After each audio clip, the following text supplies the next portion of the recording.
William Bell came from a family with gang connections and where crime was considered to be the norm, but rather than wanting to escape this way of life, he instead claimed that he wanted to be in a better gang than that of his father. And he began offending at a really young age, in fact, by the age of 8.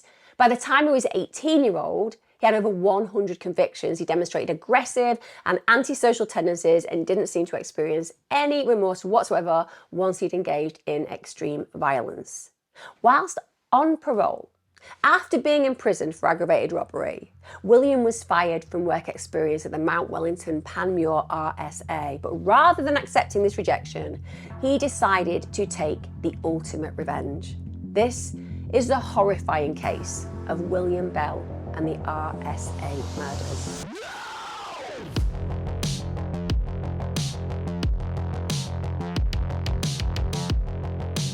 Hi guys, thanks for joining me today. Today's case is one of those that will just make you shake your head. It genuinely will. And it also makes you question generational dysfunction and why it continues. And I know that some people will grow up in horrible families and become brilliant human beings, but we also have to look at the other side of this, where genuinely children are born into families that just continue to perpetuate the same levels of violence and criminality that their fathers and forefathers have done before them, and how these kind of individuals choose, instead of aspiring to be something special in the world, instead become the most malevolent characters that our communities could ever bear witness to. Certainly, the case today is going to highlight this. William Bell is a perfect example of this generational violence and criminality. And it begs the question, where does the true responsibility lie? In somebody like William Bell, or indeed his parents, or his grandparents, or his great-grandparents, and so on? It's an intriguing and interesting realm where we see that the fractures in the foundations of the human beings that we explore criminally actually have their roots in historical violence and criminality.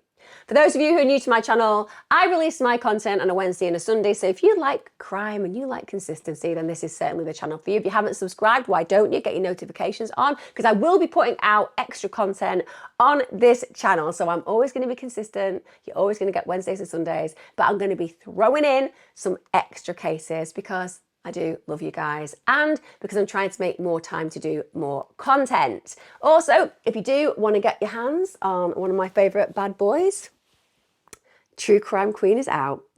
The quality of this hoodie is insane. I know that you are all true crime queens and true crime kings, but right now we've just got that one out, but we will be bringing out our True Crime King. Also, we make everything here. I don't sew the hoodies, we source the hoodies. They're amazing.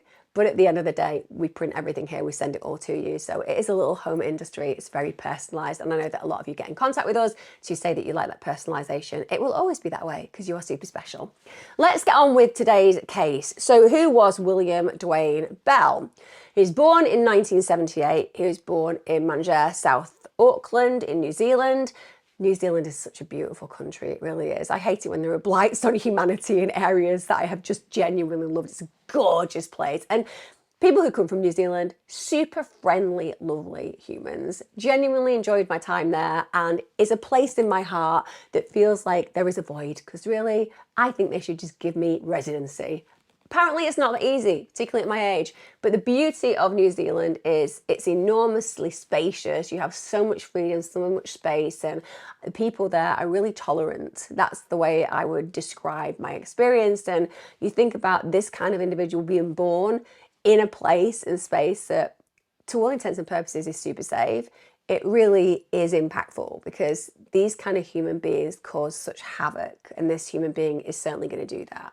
Apparently, Bell had a really troubled childhood. He was brought up in a very violent home, frequently receiving beatings from his father, which we all understand would not be a hospitable place to live. And as a child, you want to feel that your parents are primary carers and safe places, not violent abusers. His father, reflecting on the way that he treated his son, said that he brought him up using the old school methods, basically. Now, I'm imagining that Mike is suggesting that as a parent, he was bringing them up with these old school values that, when you think about it historically, should be about respect, knowing your place. All of these things are something that I too was brought up with, but Abusing and physically harming children isn't anything to do with the old school. That's just abuse, pure and simple. People in the 20s, 30s, 40s, 50s, they brought up their children in different ways, but the idea that it's just old school, it's just a bit old school, beating kids, it's not. It's abusive. End of. He also did accept that maybe he had treated Belle a little bit harshly, a little bit too hard, just a little bit abusive, just a little bit of the old beating. Just a little bit of the old school. But anyway, this is what he's saying. He's saying that maybe he did act in a harsh way, but that was what he had known when he was growing up, as if it's impossible not to learn. That's why it's really problematic when people who are parents state these kind of things. Oh, well, I didn't know any better. Well, you know what? Read a book. You know what? Read the newspaper. You know what? Watch the news. There are lots of evidential situations that we can explore where we can recognize that we should change our parenting behavior. That's why parents change and evolve. But his excuse is, well, it's what I knew, so it's what I gave to my child. And the strange thing there is, if you're growing up in an environment which feels harsh, then when you have children, you're likely in the best place to change that behavior because you know it didn't feel good. And Mike didn't get the memo on that, just carried on. Also, he had a criminal record. He'd spent time in prison. So as a father, clearly he's going to have a level of dysfunction because he's away from his child. And it's also the mentorship that's provided by a parent. Some people do go wrong and they end up in prison.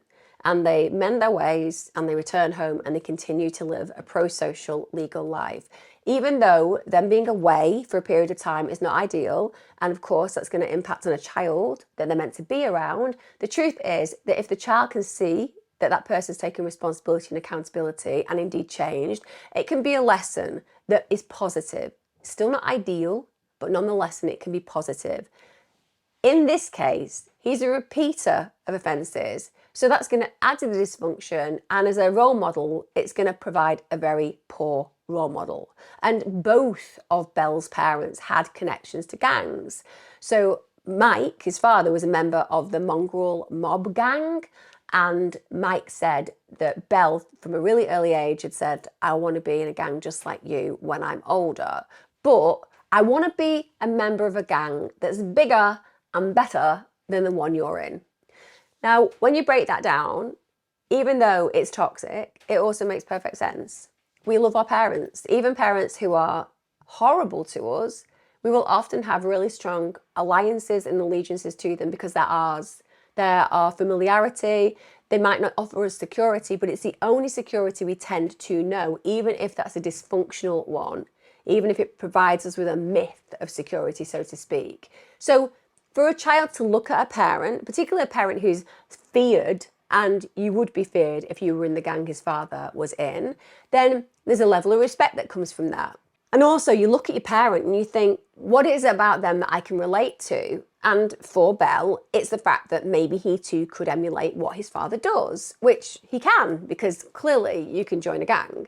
But he even in that moment has the presence of mind to say, but I want to be more successful in the gang than you are. And again, we see children emulate this all the time. They look at their parents, they want to do what their parents did, but do more because they believe that by doing that, it creates a level of pride. And every child wants the parent to be proud of them. So the psychological connection with a desire to supersede what the parent has done is completely natural. It's directed into the wrong place entirely. Now, when Belle gets to 7, his parents divorce, and his dad basically vacates the relationship and vacates the area to some degree because he just starts a new family. And it really impacts on Belle. Because as we could tell from what I've just described regarding how he wants to follow in his father's footsteps, he clearly has a strong connection to him, albeit with the abuse, albeit with the criminality. There is something about his father that he connects with. And his mother said that Mike used to make Belle suffer. So he said that he'd make a lot of promises that he couldn't keep, and emotionally that is devastating for a child of the age we're talking about. Belle would be waiting for his father to come and he wouldn't come. He would tell him things were going to happen that didn't happen, and you were literally deconstructing a child's sense of self and a child's sense of the world around them every time you fail to keep up with those promises. It's totally unforgivable when deadbeat parents do those kind of things. It's really unfair to the child. It's psychologically abusive. And of course, the fallout is it's going to affect attachment. When a child has attachment issues, they are often going to struggle forming positive relationships down the line. Of course, they do on many occasions, but it's more challenging. And when people deal with abandonment, it can also mean that they're traumatized to a degree where regulating emotion isn't as easy for them. So these are all fractures in the foundations that Bella's experiencing because of what is happening in his primary years. Now, not long after his father has left and after he's being dealt these really challenging times, Belle gets taken into care. Again, now you are totally destabilized as a kid because you don't have any primary caregiver with you, and everything that was once familiar becomes completely unfamiliar. So he's sent to Weymouth Residential Centre, and the reason for this is he'd been found wandering the streets by himself, which is completely out of order when you're a child of 7 or 8 years of age, and they felt that his parents just were not capable of taking care of him, they couldn't keep him safe, they were not fit to raise him. So now, albeit that he's meant to be in a protective mechanism, it fails. Because he actually starts offending at this point. This is when he's just 8 years of age. So he does things like stealing money. He even steals his father's car when he's 10. I mean, twok, which is taken without the owner's consent, is a pretty high level crime for a 10-year-old. Is it just me? When I used to go and sit in my dad's car when I was 10, I didn't even know how to turn it on. At the end of the day, it would have confused me to even consider starting using the gears. I wouldn't have known that you needed a clutch to do so. But he obviously is au fait with this, and he actually steals his father's car. And I think as well, there's a message in that as well. You know, if you take your father's car who's let you down massively, it's a message of power and dominance. It's saying to his father, I don't have to respect you. I don't have to follow your rules. You've let me down. So I'm not going to value your property. And it's a punishment to some degree. Then, when he's 14, just 14 years of age, he's stealing because he likes to get extra money, so he's a thief. But then he actually starts to use his body. So he's being sexually exploited. It's as simple as that, but he isn't considering it sexual exploitation. He thinks that he's getting money using his body and it's an easy way to make money. He doesn't realise how damaging that will be for him on a psychological level. And one of his caseworkers would later say that Belle was abused by his grandfather and even by his grandfather's friends. And we know this. If you're a child sexual predator, if you're a pedophile, you are without a doubt going to be surrounded by people in a network who also value the same values that you have, that are disgraceful human beings, that are a blight on our humanity. You surround yourself with them. You give yourself a permission base. These pedophilic predators, disgraceful, but they're also very well connected. They can just sniff each other out. It's as simple as that. And then as soon as they have a child who's vulnerable, they will pass that child around. So he's being passed around, both his grandfather and his grandfather's friends, but he didn't apparently realise it was abuse. He just thought it was a way to get an income stream. And on one level, we can say he was so desensitised to being treated so badly that when he was treated so badly, if there was a price tag, it felt better than what had happened to him previously, because at least he's earning an income. But we could also say that he has absolutely no connection. He's so disassociated from what he's doing, there isn't necessarily a connection when it comes down to his emotional fallout, but that's probably heavily linked to trauma. So people can desensitize and disengage with a traumatic experience, but it's going to come out in some other behaviors. And if you think about the powerlessness and helplessness that sexual abuse causes, if you have certain antisocial personality traits on top of enduring this kind of abuse, you may seek power and domination in other areas of your life where you don't feel that level of helplessness, and the rage that you may not even be aware of that lies beneath the surface because of your maltreatment, that has an opportunity to fester and again be projected elsewhere. This isn't to make any excuses for the case today. This isn't in any way to reduce accountability to Belle. It's just to explain the possibilities as to what eventually becomes a murderous scenario involving this particular killer. His social worker said that from the really early days he was out of control. We also have to acknowledge that he was a severely abused and sexually exploited child, so it makes sense that he would be out of control. I also feel that if social workers were aware that he was using his body to sell himself to get money and they didn't intervene and prevent that, well, that is an absolute failure of protection at the highest level. How is a child meant to protect themselves from these kind of predators, particularly paying predators when a child needs money? And also particularly paying predators when a child needs money and also is probably looking for some form of attention.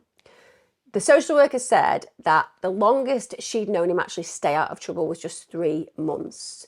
And this demonstrates that he's a habitual offender. But like I said, as a child, there may be lots of problematic personality traits, but he's a child. So what kind of intervention could have occurred to deflect what we see down the line when we think about the crimes we're looking at today? Now, when he was 10 years of age, his uncle was actually convicted of manslaughter. So it's everywhere. It's like running through his family and to some degree running through his DNA. His uncle had stabbed somebody whilst he was drunk at a party. And if you think about the influences that Bell has in his life, he has no positive influences. Now, in 1992, he returns from care to live with his mother. At this point, he now has dependency issues. So he's got a history of alcohol and drug abuse. But if you are a sexually violated child, then often you're going to find a way to self-medicate. Also, it would make sense that during those episodes of being sexually molested by paedophiles and predators, that you're going to need something to soothe that experience. So alcohol and drug abuse will probably be helpful to take you away from what's going on, both during and after these kind of events. He apparently frequently used cannabis, but also methamphetamine.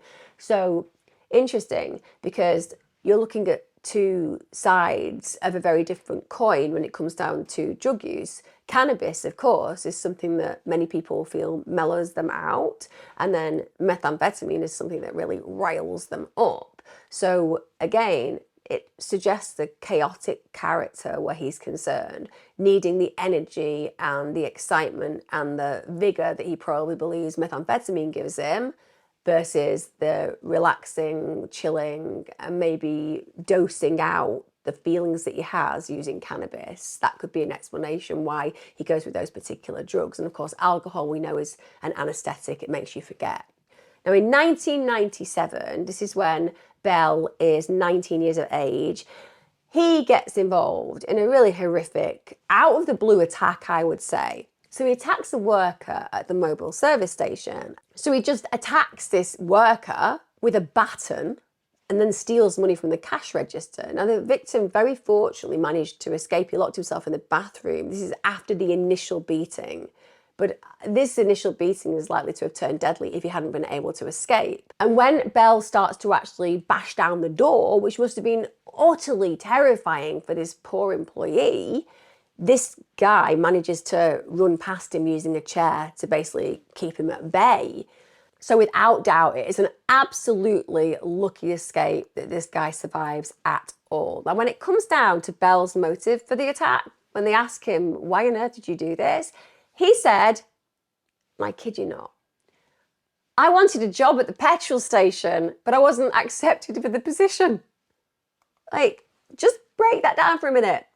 Sorry?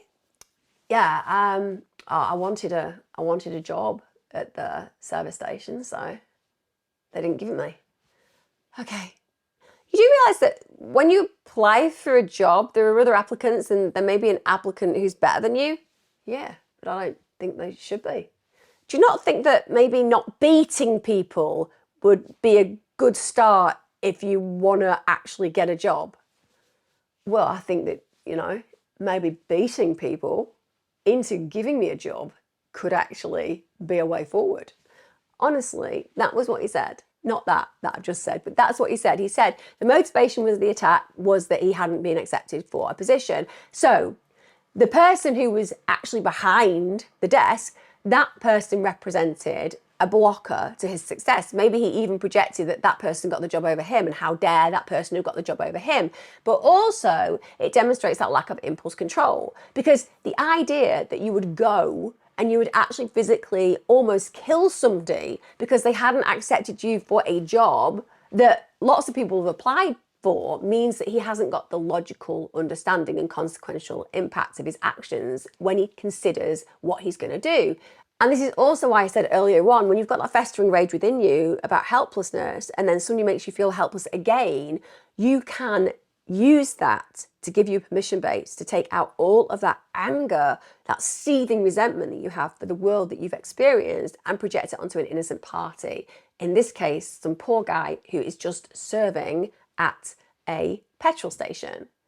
But like I said, that's the warped logic of Bell. Now, it's at this point, by the way, that he carries out this horrific assault, that he already had an extensive criminal history. He had over 100 prior convictions, and they weren't for small things. So they were for assault, they were for aggravated robbery, theft, presenting a firearm, trespass, fraud, drug charges, a whole heap of them. And he'd even gone as far as impersonating a police officer at one point. He took a police car and literally pulled people over. I mean, that's intriguing, isn't it? The fact that he didn't just take the police car, he was like, well, got a police car, may as well just use it to pull people over. Just do a bit of role play. Just a little bit of role play, just pulling people over for absolutely no reason. I, in my head, hope that he was actually giving them some kind of advice on their driving, or maybe advising them that one of their headlights was out, but I doubt it probably played out that way. But also the fact that he goes and takes a police officer's vehicle, it clearly demonstrates that he's saying, I don't have to follow the rules. He doesn't see the boundaries that you or I live by, and again, that's going to make him dangerous. His criminal record was said to be so lengthy that it reportedly spanned over 6 pages. Now, that aggravated robbery that involved the horrific assault, he got 5 years in prison for that. And the judge said that what was really striking was that the robbery was almost incidental to the attack. So the robbery meant nothing. Taking the money wasn't really part of it. It was just wanting to hurt that person.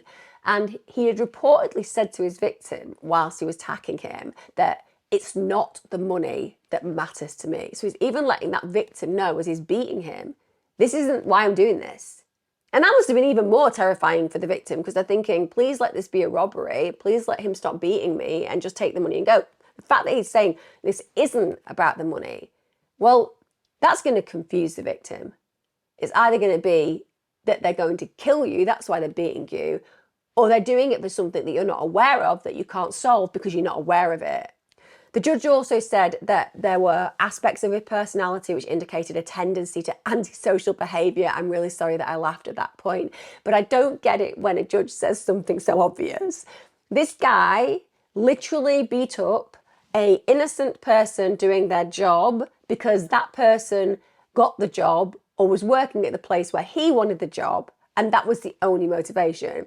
And he says that there is a tendency to antisocial behaviours, a tendency. No, there is just antisocial behaviour.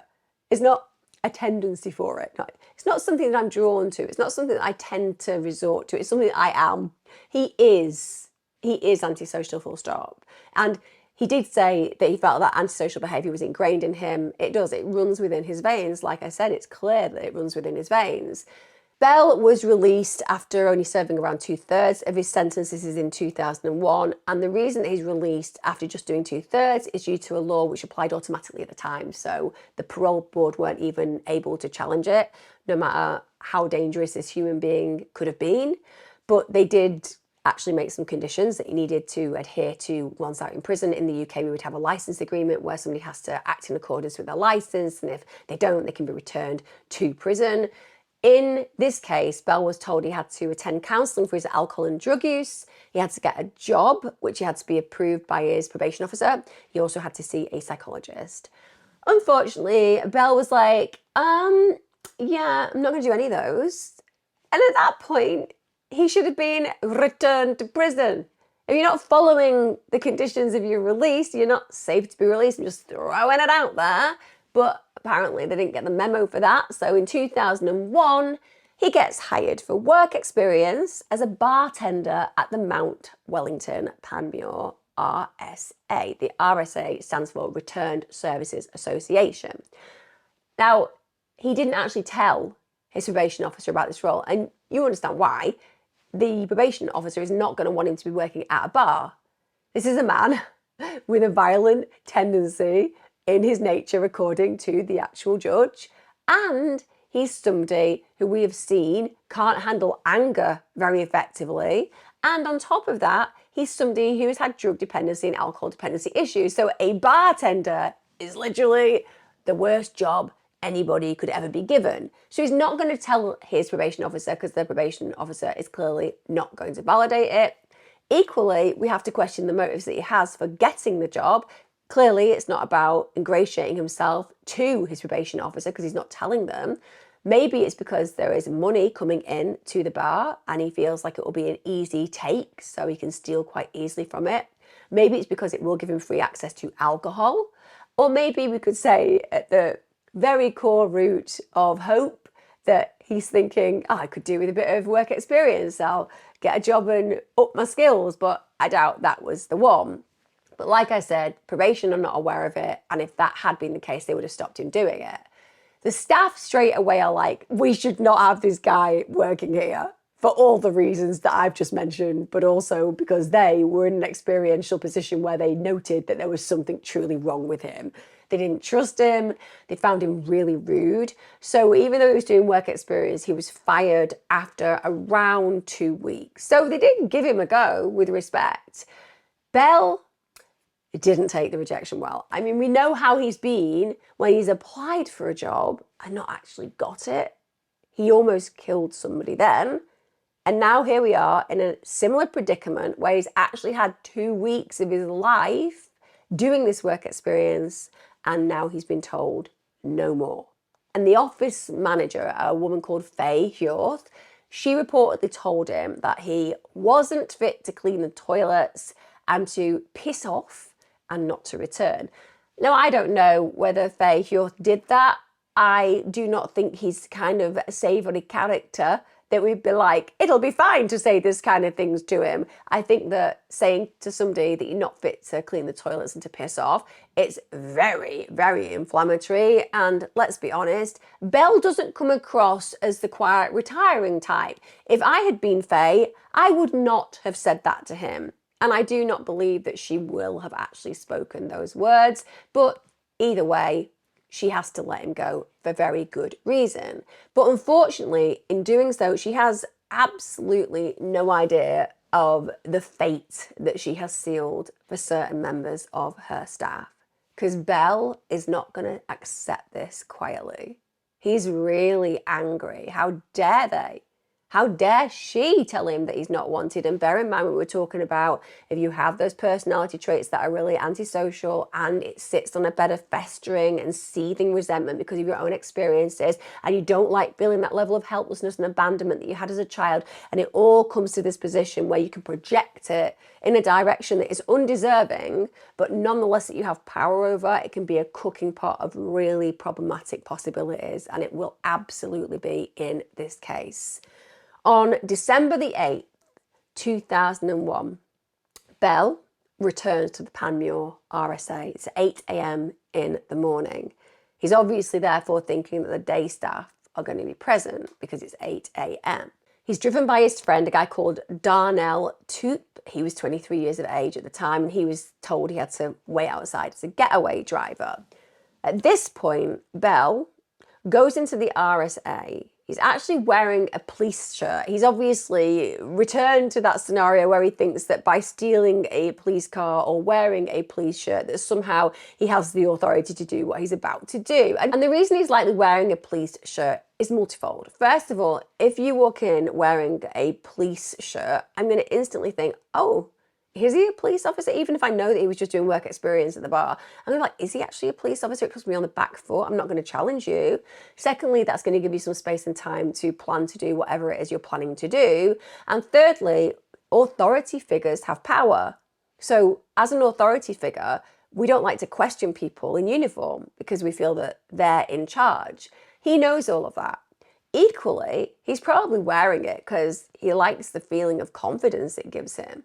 He's psychologically put himself in a position where he's going to be all powerful, and the police shirt represents that part of his personality he's trying to convey in that moment, aside from the fact that police officers on the whole toe the law, and he's somebody who breaks the law. Now, he's carrying a guitar case at the same time when he gets there, but the people inside, they're looking obviously at what that guitar case looks like, and it seems like a box standard guitar case, nothing to be concerned about. But little did they know that this guy has actually got a gun in that case. They could not have anticipated for one moment that their lives are in such mortal danger. And it's Susan Couch who opens the door for him. And when she does that, he says basically he needs to return a guitar. She knows him. She knows that he's done the work experience there. And her comment is, as we would imagine, oh, I didn't know you were with the police. So she allows him in. He's bringing back a guitar, no big deal. She's got no idea of the capacity of harm that this man holds. Now, once he gets inside, he draws the gun and at this point starts to threaten them. So he says to Susan, empty the safe. Now, there was less money than he was actually anticipating in the safe, and therefore he makes Susan open every single pay slip, and he stole money from the wallets of the people inside. There were 4 people in the club at the time. This included Susan. Now, after taking that money, it's not enough, because it was never about the money, was it? It was never about actually wanting to benefit financially. It was always about wanting an opportunity and a permission base to go and harm these human beings. This is not simply profiteering from his crimes. This is about the propensity of violence being given an opportunity to thrive. So after he's taken the money, he goes on to savagely beat them all. And he's using the butt of his gun to do that. Now you can imagine the weight of the butt of a gun, the heaviness, the horror that's being inflicted as he uses this to beat his victims senseless. He even shot one of his victims, and like I said, even though he shot one of his victims, the others are basically experiencing high levels of blunt force trauma, and that's because he's enjoying it. You know, you can shoot your victims dead with a gun. It's far quicker if you get it right to do that. That's not where his mindset is. That's not what he enjoys. He wants to punish them. They need to be beaten. They've hurt his feelings. Now that he's going to hurt them. It's as simple as that. His emotional collateral is going to come out physically in their collateral regarding the damages he does to their bodies. They are dehumanized. The way that he beats them is so horrific that their physical features are distorted and deformed. When they worked out the timeline of Bell's crime, he took about 15 minutes robbing the actual individuals at the bar. He took cigarettes. He took around $12,000 of cash. But then he spent about 30 minutes brutally attacking the 4 people who were inside. 30 minutes. Imagine the horror for those victims, but also imagine the enjoyment that he got. Beating people for 30 minutes? You've had a lot of time to consider your actions. You've had a lot of time to reconsider your actions as well. To carry on doing that, he's absolutely relishing it. He's absolutely connected to the violence and enjoys that violence. The poor victims that he attacks are William Absalom. He was actually known as Bill. He was 63. He was the president of the club. Wayne Johnson, he was 56. He had been one of the club's stalwarts. He'd basically been a really loyal club member for lots and lots of years. And he'd been there just setting up the pool tables. Mary Hobson, she was 44. She worked there as a cleaner, just going about her cleaning duties. And then Susan Couch, who let him in, she was 37. She just worked as a part-time accountant for the club. None of these individuals have had anything to do with him being dismissed. Now, when Bell comes out after this sustained, brutal, and murderous attack, he realizes his getaway driver, Darnell, isn't there. Darnell had abandoned him. So instantly we're drawn to the conclusion that Darnell had taken him to that bar and didn't really know what was going to happen. I would imagine that Darnell thought that there was actually going to be a robbery, and if he heard a gunshot go off, he was probably spooked, or potentially he'd gone and had a look and realised that things were completely out of control and wanted no part of it. But certainly I do not believe for a second that Darnell arrived thinking that multiple murders were going to occur that morning. So this means Bell hasn't got a car, but he can solve that straight away. He steals Susan's car to get away from the scene of the crimes. Now, the person who has the sad reality of finding this utterly gruesome scene is Alan Eastwood. He's the vice president of the club. So he arrived at the club later that day, immediately is horrified, calls emergency services and says that there's 3 people who've been killed, but there's also one person that he believes is still alive but is severely injured. So Susan, who'd answered the door, she had survived, but she had survived with horrific injuries.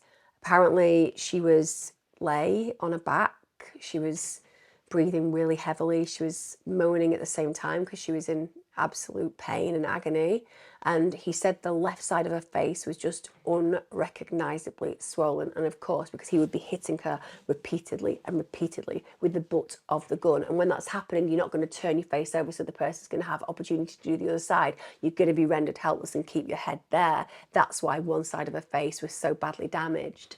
Now, after the actual massacre, Bell had retreated from the scene, taken the car, but then he'd gone to a shopping centre and then spent the night at a hotel. So no consequential thinking. He isn't considering what to do next. He hasn't made an escape. He hasn't driven off into the beyond, hoping that he's not going to be tailed. He's just gone around doing things that ordinary human beings would do, such as attend a shopping centre, and then he needs somewhere to stay, so he goes to a hotel at night. Apparently, he'd commented to Darnell that they were going down for this, going down big time for this. I'm imagining Darnell's thinking, I appreciate that you want to include me in your future plans, but I'm thinking, I don't like the we in this scenario. I think it's more of a you. It's more of a you are doing all those things, where I'm slightly different because I left. I wasn't there. I wasn't involved. But this is what he's telling Darnell, that they're going to go down for a very long time. You won't be surprised to know that the police caught them 5 days later. So at this point, he hadn't even left his own mother's. He was literally in bed at his mother's house. One can only ask the question, why did it take 5 days for this violent, dangerous man to be arrested when he was literally at his mother's home? But it does feel like there was, shall we say, some lackluster investigating during this particular crime spree. The actual investigators found a newspaper in his car, and this was from the newspaper The Herald, and the headline in that newspaper was 4 bludgeoned for $12,000, and that was obviously referring to the murders that he'd carried out. And it's a very powerful message, even though it's horrific that the killer had decided to buy that or take that because he wanted a representative memory of it. The point is, the $12,000 is very poignant. 4 bludgeoned, 3 murdered for a mere $12,000. But as you and I know, they weren't murdered for $12,000. $12,000 had nothing to do with it. He wouldn't have cared if he'd got $50. What matters was he had an opportunity to take out his murderous inclination in the most barbaric and brutal and devastating of ways, and he did so, I believe, with absolute glee. Now, whilst Bell is awaiting trial, his girlfriend actually gave birth to his baby girl. So again, this is a man who could have been looking towards the future with a beautiful little baby girl and a partner, but no. Because again, nobody matters to Bell aside from Bell himself. Now we get to 2002, the October of that year, the trial takes place. Of course, Bell denies the charges of murder and attempted murder. No, I didn't want to murder them. I don't want to attempt to murder them. I just wanted to steal. So yeah, he denies the charges of murder and attempted murder, but he eventually agrees that, okay, I did do robbery, so I'll plead guilty to that. He said, you know what, I never actually intended to hurt anyone, but I'd taken the gun as a warning. Just gonna throw it out there. If you didn't intend to hurt anyone, how come you hurt everyone? I know it's pretty staggering, isn't it? It's pretty staggering that I hurt everybody, even though I said I wasn't gonna hurt anybody. Yeah, and also, you didn't actually shoot all of them. The gun you used to injure and kill people with the butt of it using blunt force trauma. Yeah, that's what I'm saying. It was just a warning. I didn't actually use the gun to kill everybody. I just wanted to give them some light warnings in the form of blunt force trauma. You are a massive murderer. No. just a man with a gun for a warning. Honestly, how do they ever think that people will listen to that and not, I don't know, use the blunt end of a gun to give them a warning? That isn't legal. I don't know what I'm talking about. Anyway, the point is, he's saying, I never intended to hurt anybody. I just wanted to make them give me the money, even though we know that he took about 30 minutes to beat the life out of these human beings. Also, the reasoning behind this, shall we say, defense is he says that as he's leading Wayne through the building as part of this apparent robbery, Wayne had tried to grab the weapon for him. So Wayne had tried to be a hero, and what an amazing human being he was if he tried to do that, to try to protect other people. But then Bell said, and this is when the gun had accidentally gone off at a point blank range, killing him. Now, even if we're to believe that that happened, which we don't, even if we are to believe that, arguably, how does that then lead to him killing everybody else with the butt of the gun? How does that account for those actions? If anything, when you shot somebody accidentally, you're going to be leaving because, hell, it wasn't meant to go wrong. We were just meant to use the gun as a warning. Let's get out of here. I've got the money already. But no. Bell says after that happens, the shit went off, and that led to the murders and the attempted murder of the other. So responsibility-wise, he's saying it's all Wayne's fault. If he hadn't done that, I wouldn't have had to basically beat people to death with the butt of my gun. Makes no sense whatsoever, but this is what he's doing. He's deflecting blame towards Wayne. In fact, he even went on to say everything was okay until he grabbed the barrel. We all know, just from his own insight to that circumstance and situation, that this is complete fabrication. He wanted to kill. And maybe Wayne did grab the gun. Maybe he was a hero in that context. And maybe he did get shot because that's how it was responded to, that Bell shot him to make it clear that he was meaning business. But the idea that then he feels the way to manage the situation is to beat everybody else to death, it makes no sense whatsoever. One could argue, well, he didn't want to leave witnesses. But let's be clear. There are going to be very unsophisticated methods this man has used, as in there'll be forensic evidence everywhere. He's taking the guitar case in, he's not wearing gloves. He's obviously going to have his DNA everywhere. And there's also a reasoning behind why he might be there in the fact that we know he has been sacked from his work experience position and he's likely come for revenge. So it wouldn't take a great sleuth to put that picture together. He kills those individuals not to get rid of the witnesses, but because he's enjoying the experience of beating them to death.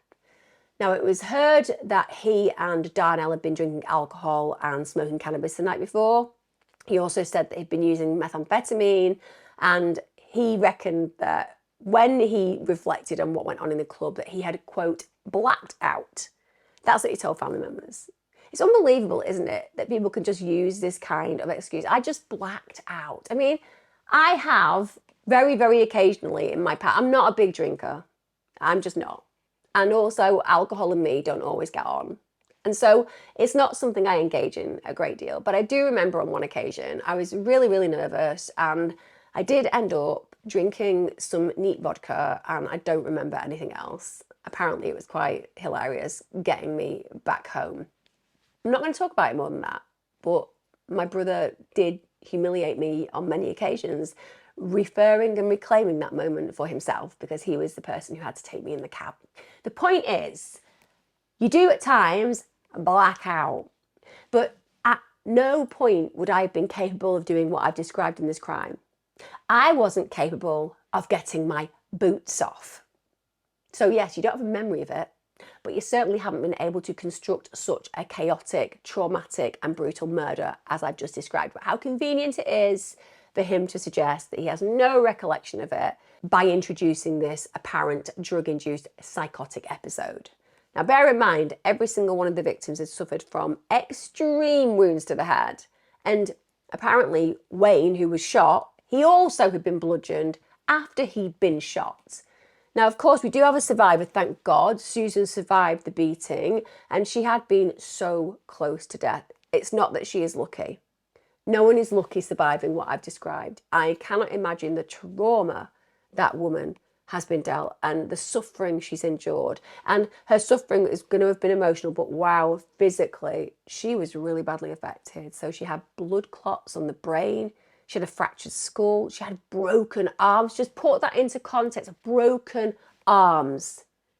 It's not easy in your 30s to break your arm. There's a significant injury when that happens. The likelihood is she was putting her hands up to defend herself and he broke them because of that. We're talking about a man who was beating a woman so severely that she now, even today, is severely affected by the attack. She's got paralysis on the left side of her body. She has to use a stick to walk. She's got chronic tiredness. She's got damaged vocal cords. And the judge actually said, although she lives to be a mother to her young son, she now has significant disabilities. So she has had a great deal of her health and life and freedom stolen. And so too has her son got to grow up with a mother who doesn't have the capacity that she used to have. It's a capacity that was stolen by this thug. Susan did try her best to recount what she could remember of the attack. She said that Belle had laughed at her and basically said, "Are you crying, ladies?" So basically she and Mary, who was unfortunately murdered in this case, as they're getting understandably very, very upset, he thinks it's funny. He's enjoying it. Imagine the level of sadism doing that, knowing what you're about to do as well, just enjoying seeing their pain. Mary was apparently on her knees. She was crying, she was praying, and she died whilst on the floor praying. And all I can hope is that she was embraced by her God the moment that she took her last breath. I hope that she was cradled into the next life in that prayer. Belle had actually started beating her from behind, and she had understandably at that point put her hands behind her head to try to shield herself from the blows. And as she had done that, she'd been impacted so powerfully that the ring she was wearing on her finger was flattened during the attack. That's how powerfully she was attacked. Think about that. You maybe put your hands up, maybe they're on the back of your head, and somebody is flattening that ring with the impact of the blows. Mary also had reacted when she'd heard the gunshot, and Belle had actually said to her that Wayne had tried to be a hero. So ultimately, as she's praying, as she's crying, as she's being laughed at and humiliated by this man as he's beating her, she's also responded to the fact that clearly Wayne is either mortally injured or dead, and he again has suggested that Wayne tried to be a hero, and none of that has dissuaded him from then going on and killing these other people. It was heard that during the attack, Belle had actually said, "I wish that bitch Faye was here," because of course that's the person that he's decided is ultimately responsible for his feelings. This is the manager who'd fired him. It must have been so very scary for her to have heard just how different her fate could have been if she'd been there when Belle arrived. I mean, he had the biggest grudge against her, so she was probably his prime target, and I imagine the aggression that he would have bestowed on her would have been even worse than what we've talked about so far with the other victims. It also emerged during the investigation that in the days leading up to the murders, Belle had actually been involved in 2 thefts. He'd stolen money from the St. George Tavern in Papatoto, and he'd stolen goods from an engineering company in Newmarket. Now, the reason this is staggeringly terrible is that staff had actually told the police detailed descriptions of Belle. They included his registration plate and his name. So how does that actually happen? You just speak to the police and you're like, "We know who did it. It's amazing. It's terrible that we've had these thefts occur, but the good thing is we have diligently done your detective work for you." Oh, that's brilliant. Because honestly, we're having quite a busy week, and it's great to know that you have gone to the trouble of clearly doing our work for us. That's right. So we know who it is. It's a guy called William Bell. He's quite a repetitive offender, but also this is his car registration plate so that you can trace his address. But we'd just like to know how long it's going to take, because obviously we'd like the goods back, and also we'd like to have this person tried in a court of law because that's legal due process. Yeah, I'm not going to do anything with it. Sorry? Yeah, I'm just not yet. But this person's stolen from us, and we have evidence that he's stolen from us, and we've got all the identifying factors, including witnesses and names and registration details. Yeah, I know, but I'm actually just gonna watch the Sullivans on TV in my break, and I'll think about doing that in a few days' time. Honestly, that I'm not saying the Sullivans were being watched. It was the only New Zealand soap from my childhood I could remember. People would be like, who are the Sullivans? I know who the Sullivans are, and I'm pretty sure it's contextual. I apologise if I've got it wrong. But anyway, why didn't the police act on those reports? Because, right, if the police had acted on those reports, he would never have been able to carry out the crime that he did, because he'd have been banged up, or at least under some kind of watch, because probation would know about him continuing to actually act in this way. And that would give him less opportunity and leverage to carry out the crime that I've covered, which is horrific. And those missed opportunities meant that he was able to commit the murders. That's how terrible the chain of causation is. Now, during the trial, Bell was as disrespectful and disgusting as we would imagine he would be. He chewed gum and he smirked. And is it just me? But I don't care about his human rights. If I was the judge in that case, I would have had my security go over to him and, like when you do it with children, put your hand out to get the gum. If that hadn't have happened, I would have brought in a dentist to physically have him restrained whilst said gum was removed. Then I would have had something potentially in a Hannibal Lecter type way put over his mouth so he wasn't able to have gum during the trial. It's just a disrespectful thing. Again, we're in the court of Emma, aren't we? We're in the court of Emma, but I believe that respect should be something that's minimally expected in these kind of scenarios, particularly in light of the victims' families. He also appeared emotionless when the jury returned the guilty verdicts, which clearly they were going to return because he was guilty as hell. There was literally a witness who said he was murdering us all. He was sentenced, you won't be surprised, to life in prison for the murders, and he was given a non-parole period of 33 years. Now, that was the longest non-parole sentence ever given in New Zealand history at the time. That's because in New Zealand, I would say, a bit like the UK, there is more of a lenient approach to offenders in the belief system that second chances are important and you can rehabilitate people. Bell cannot be rehabilitated. He had over 100 offences before going ahead and killing these innocent people. You can't rehabilitate Bell. Bell needs to be in a cell. Bell's in a cell. It rhymes. It's a good connection. That in itself should mean that we think clearly about never letting him be released, because we can ultimately put it into a variety of verses. Bell, cell, somebody called Michelle. I've got a mate who's got a Taco Bell. That's the use of Bell twice. I digress. Anyway, the non-parole period is a big one.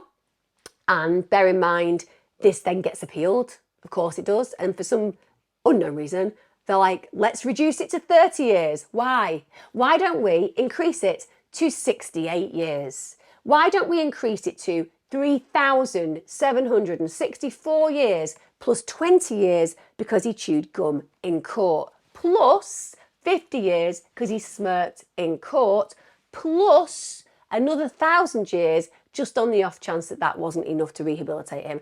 That's the kind of sentence I feel is appropriate. He also was sentenced to 13 years for attempted murder and 12 for aggravated robbery. Now, when it came down to the psychological reports, I imagine it just had a big stamp that said, very bad human, never release. But again, I don't actually design stamps for these kind of files. I'm just saying they would be appropriate stamps. But yes, the psychological report suggested that if Bell was ever to be released from prison, there was a very high likelihood that he would violently offend again. No one needs that written in a report, because if your past history is a good indicator and predictor of your future history, well, he had over 100 offences. Aside from on top of nearly beating somebody to death in a petrol station because he wasn't given a job, we also murdered 3 people and attempted to murder another person. Therefore, he's a serial offender and a serial killer. So he never should walk the streets again. I don't even think you're safe in a cell next door to him, let alone in a house next door. It's evident when you look at his crimes that when he was on parole, all of those past crimes didn't even concern him. He just carried on offending. So when he gets released, if he gets released, he'll just carry on offending. And terrifyingly, he'll be eligible for parole in 2031 because the world's insane. Now, it's unlikely that he'll ever be released from prison, but I have covered cases before where these kind of absolute lunatics are allowed back on our streets. So I won't pretend to have the absolute sense of peace that I feel I should be able to have when telling a story like this, when considering this kind of perpetrator, because we have seen it happen before, where these murderous individuals who are a danger to everyone around them somehow are given freedom and then go on to do horrific things. And the thing about having an antisocial mindset, a psychopathic mindset, is you don't change. You don't change. And arguably that means that he'll get bigger and better at being a violent perpetrator whilst in prison. Now, Darnell, who is to some degree a co-conspirator, maybe in the robbery at least, or at least planning that initially, the guy who went with him to the actual place where he ended up carrying out the murders, he was found guilty of 1 count of aggravated robbery and of 3 counts of manslaughter. So he was actually given 12 years and he was eligible for parole after 7.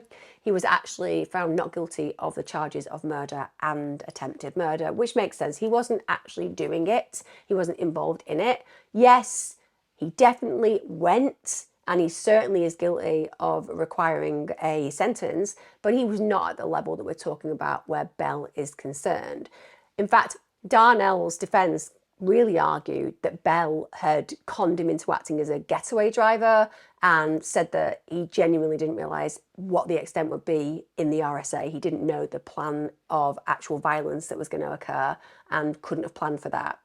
The judge, however, said that despite his role being comparatively minor to Bell's, he knew that a gun was being taken inside and that to carry out a robbery was a really serious offence anyway, because if you have arms with you, if you've carried an actually loaded gun, of course there might be damage that was done. And he still went along with it. Now, when it came down to Bell being sentenced, well, what was the reaction? I do love New Zealand people, I really do, because they just say it how it is. It's as simple as that. They're not going to hold back. One of Bill's friends, the guy who was murdered in the RSA siege, he said that it should be an eye for an eye and that William had caused heartache, anguish and hate. I completely understand that. I think many of us would feel that way if somebody we loved had been murdered so brutally. Also, Wayne's brother, the guy who was shot and then bludgeoned, he said that William deserves the gallows and also went on to say that's what he would have gotten a few years ago, so he feels he should be killed. He also said that taking him to the tip, shooting him and leaving him for the rats and seagulls to pick his bones would be a pretty appropriate measure. Oh, I just think me and this guy get on quite well. Just he's in the world of potential outcomes for individuals that get involved in horrific crimes that I also play out in my mind. I do kind of have an empathy with wanting to take him to the tip, shoot him and leave him for the rats and seagulls to pick his bones. I do feel that there would be some satisfaction in playing that out, at least in my fantasy. Obviously, not in reality. We all understand that the human rights conventions are there to prevent people like that getting away with doing things like that. But we all have an empathy with why people may want to do things like that. Then we've got Bae. She, remember, hired him and also sacked him. And she said that she would always wonder, what if I'd never taken him on? So she feels this survivor guilt that she shouldn't feel, but she can't help feel. She believes she introduced danger and darkness and death into a world that had been safe. She said she would always live with the memory of the revenge he'd taken. And though he's out of the way now and he couldn't hurt anyone else, it still haunts her, and absolutely it will. Detective Inspector Gavin Jones, he worked on the case, he said that Bell was the closest thing he had ever seen to a psychopath. No, Detective Inspector Gavin Jones. He's not the closest thing you have ever seen to a psychopath. Honestly, this Bell guy, he's the closest thing I've ever seen to a psychopath. He isn't though, is he? Yes, he is. He's close. He's very close. Basically, psychopaths have got low empathy, a callous regard. They're an individual who takes no responsibility for their crimes. They're individuals who seem to show no guilt and enjoy imparting fear into their victims. They're individuals who don't change. They're violent often. They manipulate, they exploit, and in the very severe end, they're actually serial killers. So he's very close to that. He is that. He is that detective. He is that. He's a psychopath. He's not got a tendency to. He is it. He embodies it. It actually, just going to look in my dictionary. Just going to look at my dictionary. Oh, look, psychopath. And there's a picture of Bell next to it. Honestly, I appreciate I'm just quoting him. But the closest thing he'd ever seen to a psychopath, like he literally is the description of a psychopath. And he did actually describe Bell as a callous, cunning and calculating psychopathic murderer. So I appreciate he wasn't saying that he isn't a psychopath. It's just that, the closest thing you'd ever seen to a psychopath. And arguably, that's because psychopaths of this level are rare. So what he's really saying in that is ultimately in his career, when you think about all of the cases that he's been involved in, Bell examples exactly what we would imagine a psychopath would example. So all the killers that he's worked with, all of the individuals that have been manipulative and predatory, all of those who are callous in nature that he will have dealt with in his career, none have been as clearly psychopathic as Bell, and that's ultimately true. And this detective actually said, make no mistake about it, when he went to do that robbery, he was never going to leave anybody alive. Now, in a statement that was released as well, Susan Couch, who was the victim who survived, she later said that she hoped his long sentence would be a deterrent for anyone else who might want to commit such horrific acts. She said, for many of us, though, sentencing is a hollow sort of victory as the damage to us has been done and can never be undone. And like I said, the psychological and physical scars for Susan are enormous. Now, there was later an internal inquiry in the corrections department to look at Bell's release from prison on probation for his earlier aggravated robbery charge. And it was found that the management of his release conditions were poor. Yes, they were. You weren't even checking on him. He didn't go through and follow any of the guidelines. He should have been banged up. That's why people died, because you didn't follow your guidelines. Let's be honest. They found out 11 areas of poor management, and it was found that the Montgers probation service was basically understaffed, suffered from poor management, and the workers had low morale. Not going to allow that as an excuse. A lot of us, we have bad days at work, right? But if you're working in an arena, in an area that actually can cause the death of other people if you're not doing your job, you don't get to have a bad day. You just get to get on with it. Simple as, don't do the job unless you're willing to commit to the seriousness of the job. At the end of the day, he didn't follow any of the principles and guidelines. And if he wasn't doing it, neither was anybody else. It's not as if in that office there's going to be a few people that are being looked at closely. They're not going to be doing it with anybody. People would have been carte blanche, not going ahead and following the procedure. That's so dangerous beyond measure.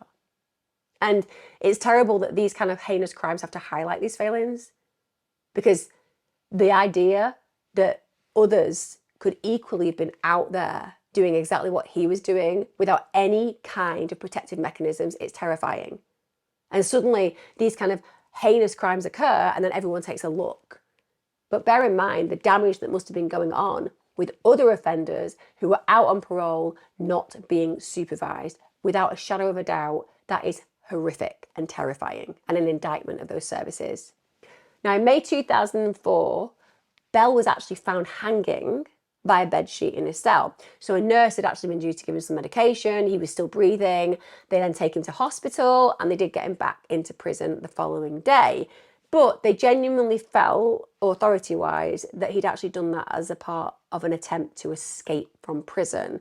So he was thinking that maybe he'd get taken to hospital and then he'd been able to escape. They don't think it was necessarily a genuine attempt on his life. I can't say whether it was or otherwise, but arguably he does have a mindset of somebody who'd be willing to risk his life to get what he wants in the long term, which in this case is freedom. Apparently, he had actually done something similar when imprisoned in the past for an unrelated crime. So they feel there is a context to that behaviour. Someone at the Panmure RSA commented that it was a shame that he didn't succeed when he was in last time. And I understand why, because if he had succeeded the first attempt on his life, then nobody else would have died, as opposed to 3 other people being murdered and 1 other person having their life drastically altered.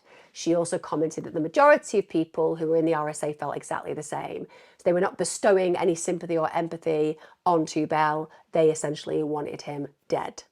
Now in 2007, Darnell, who obviously had a much shorter sentence, he gets released from prison on parole.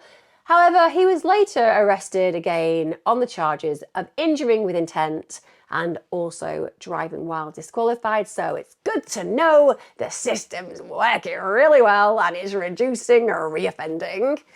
On December the 10th, 2007, Bell actually got attacked in prison by a fellow inmate, a guy called Dean Shepherd. Dean Shepherd was also a convicted murderer.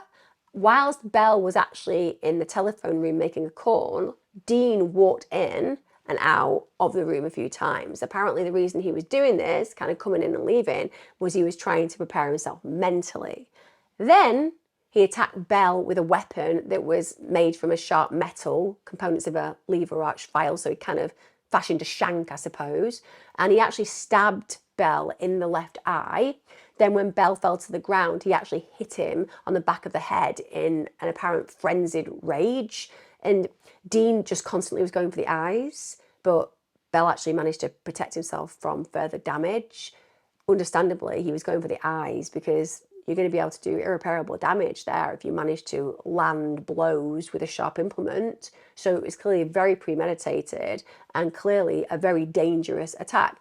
And even though I digress with my kind of fun fantasies about what could happen to these individuals that I talk about, clearly when they're in prison, this should not be allowed to occur. The idea that somebody can fashion a shank and try to blind another inmate is truly horrific, particularly in light of the fact that this is another murderer doing it. And again, what is that saying about the changing nature of these individuals? It's saying that they're not changing, isn't it?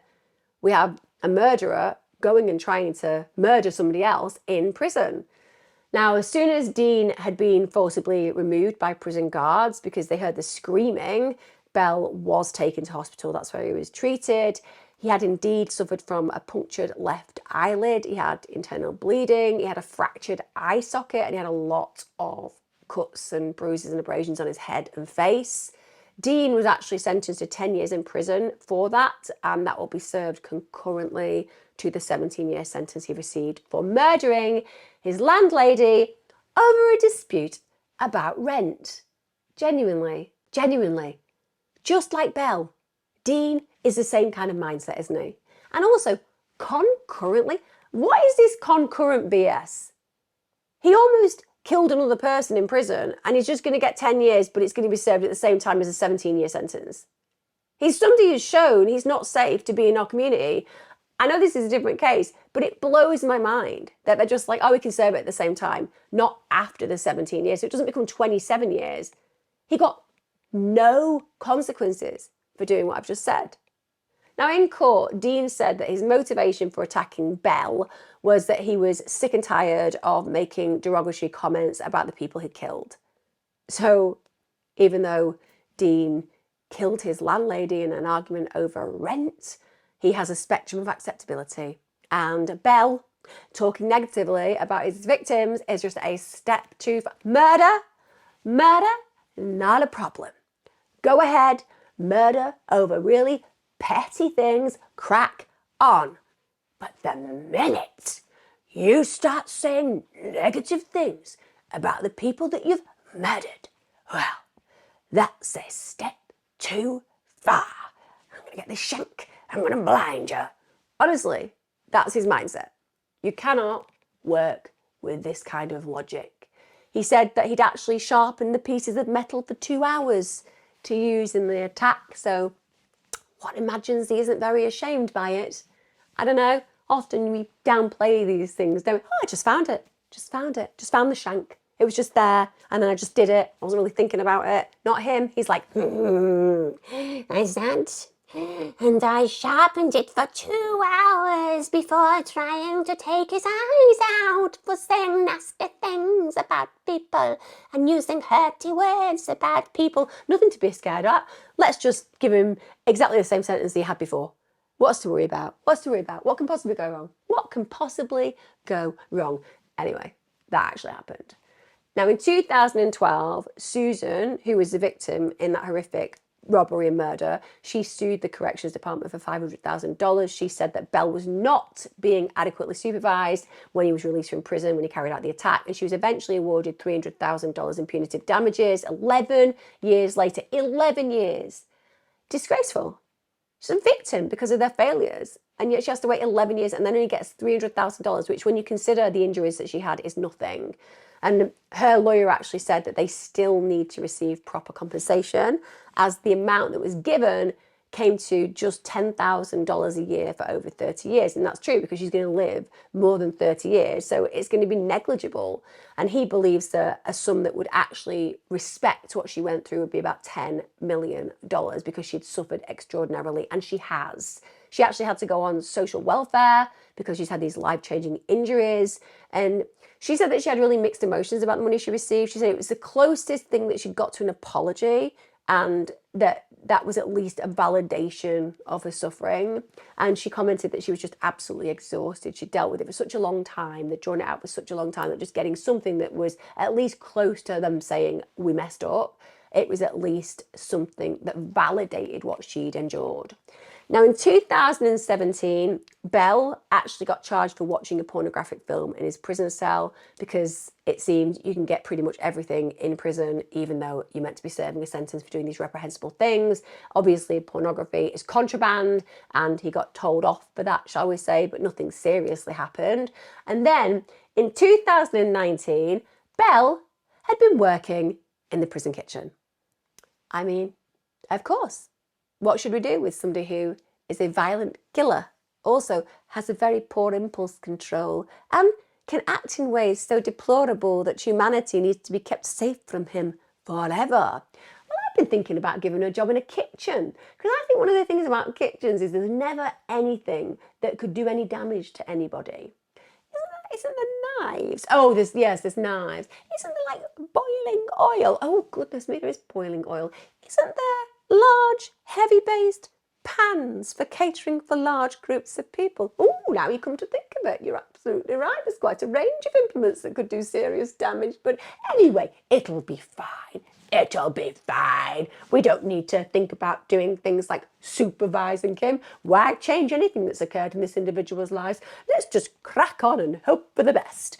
Anyway, genuinely, he was working in the prison kitchen. But thank the Lord, he was taken off this duty, because, I kid you not, there was a rumour he was going to poison the staff. Just going to do a bit of light poisoning. A bit of light poisoning. It's going to get a bit of mercury, maybe a bit of cyanide, maybe a bit of bleach, whatever I can come across in this area. I'm just going to poison all the staff. So another prisoner had passed that on. Also, another prisoner on top of this said that Bell was actually planning to take a member of staff hostage because he wanted to escape. So after these very serious incidents, he was classed as a maximum security prisoner. Why wasn't he classed as a maximum security prisoner before this? I have no idea. Anyway, Bell wasn't happy with this. Bell was like, why am I being classed as a maximum security prisoner? Because you consistently offended and you murdered 3 people and almost killed another person. In fact, another 2 people. So therefore, you're a maximum security prisoner. But I don't think I am.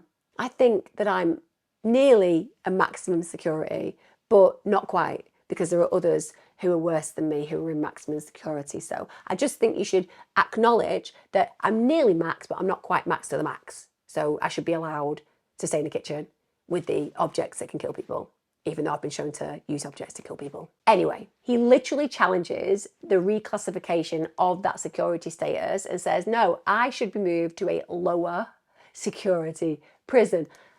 I don't even need to work in this kitchen. I shouldn't be working in this kitchen. I should be working in a kitchen at a lower security place. What kind of a lower security place? An open prison. I should be allowed in the kitchen at an open prison where I can just wander off out there to freedom. Genuinely, this was the argument. It's crazy that the taxpayers are paying for this case to be brought, because that's what's happening. He's so arrogant, so devoid of connection and responsibility and accountability to what's actually happened, that he doesn't just argue that he wants to be able to be doing the jobs that he's clearly a risk to be doing. He wants to be moved to a lower security prison because he doesn't feel it's appropriate. He's been considered a maximum security risk. You won't be surprised. They were like, no, we're not going to go along with that. So he lost his legal challenge, and it was argued that if he did escape, he would actually be considered to be an extremely high risk to the public. Of course, he was, he is, he will always be. The bigger question is, why do these cases get brought? Why is anybody allowed legal counsel? I don't care about human rights. You've lost your human rights when you've done the things that Bell did. This man is never going to be safe to ever walk the streets. This man is somebody who is a threat to human life, no matter how old he gets. And even if people believe that in 20 years' time, maybe he's changed, don't take the risk. Don't take the risk. People take those risks and people die. And the thing that we know about him, he has potential, capacity, and history. Therefore, he's never going to be safe to work the streets. And like I said, this case is one of those where you look at the historical fractures, you look at the generational damage, and it's mind-blowing. He was a victim.